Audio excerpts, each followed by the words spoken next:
Party के candidate चुनाव लड़ रहे थे, लेकिन रामविलास पासवान जी ने जो सपने का बंगला बनाया था, जिस बंगले के सहारे उनको उम्मीद थी कि गरीबों के घर में, दलितों के घर में, वंचितों के घर में, अक़लियतों के घर में चिराग के माध्यम से एक रोशनी जलाएंगे, चिराग पासवान जी ने आदरणीय नेता रामविलास पासवान जी के बंगले में आग लगा दिया और ये बता दिया कि वो रामविलास पासवान जी के सिद्धांत के सहारे आगे नहीं बढ़ना चाहते हैं, वो अपनी तानाशाही के सहारे आगे बढ़ना चाहते हैं। हमने कुछ एक सवाल पूछे थे चिराग पासवान से। हमने पूछा था कि आखिर किसके कहने पे रामविलास पासवान जी के जब वो अस्पताल में भर्ती थे तो उनका मेडिकल बुलेटिन जारी नहीं होता था। हमने सवाल पूछा था कि आखिर किसके कहने पे रामविलास पासवान जी अस्पताल में भर्ती थे तो सिर्फ 3 ही लोगों से मिलने दिया जाता था। आज तक हमारे इन 2 सवाल का उत्तर चिराग पासवान ने कभी नहीं दिया और सिर्फ जनता को भ्रम में डालने की वो कोशिश कर रहे हैं। ये एक ऐसा चुनाव रहा जिस चुनाव में चिराग पासवान ने रामविलास जी के सपनों को हराने का काम किया है। बिहार की जनता ने फिर से एनडीए को अपना मैंडेट दिया है, महागठबंधन को नकार दिया है, क्या कुछ है? देखिए, बिहार की जनता पर हमें पूरा भरोसा था। बिहार की जनता हमेशा न्याय के साथ खड़ी होती है। बिहार की जनता हमेशा विकास के साथ खड़ी होती है। बिहार की जनता ने 15 साल का लालू प्रसाद यादव जी का शासनकाल देखा है, जब दिन दहाड़े सड़कों से लड़कियों को उठा लिया जाता था, व्यवसायियों को अगवा कर लिया जाता था, और 15 साल का वो सुशासन भी देखा है जब बाहुबलियों को हमने जेल के अंदर भेजने का काम किया, बाहुबलियों को हमने सज़ा दिलाने का काम किया।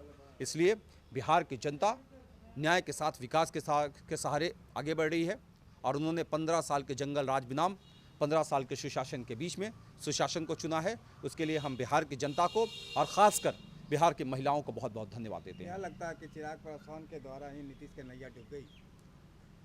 किसी की नैया नहीं डूबी है। अगर चिराग पासवान को ये लगता है कि तेजस्वी यादव जी की मदद करके उन्होंने नीतीश कुमार जी के नैया को डुबा दिया, तो उनको पहले अपना घर झांकना चाहिए।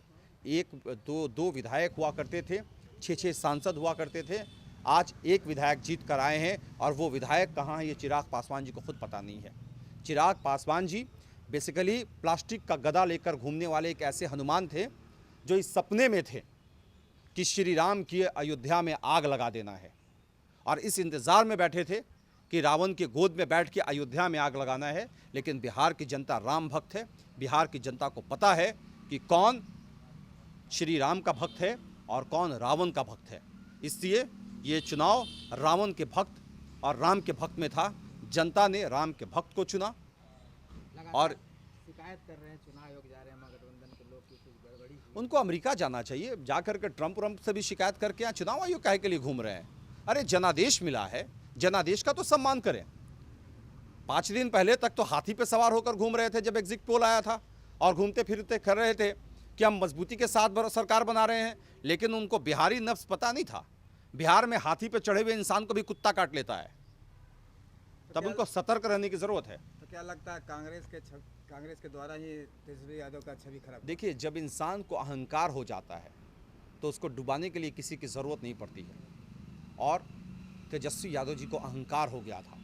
बिहार की जनता अहंकार का जवाब देना भली भांति जानती है। सर, चिराग पासवान के विधायक उनके साथ नहीं है, आप कह रहे हैं, तो क्या आपके साथ हैं? चिराग पासवान जी के प्रेस कॉन्फ्रेंस में उनके विधायक ज़रूर दिखाई देते हैं। हमारे 4 विधायक जीते हैं, चारों यहाँ मौजूद हैं। जीतने के बाद तो कम से कम विधायक पार्टी कार्यालय में होते हैं, लेकिन ऐसी तानाशाही के डर के मारे विधायक जी नहीं आ रहे हैं, या पता नहीं कहीं खो गए होंगे। मांझी जी 4 सीट उनकी पार्टी 15 दिन के अंदर उनकी पार्टी का अस्तित्व क्या रहेगा। उनके सांसदों से भी हमारी बातचीत चल रही है।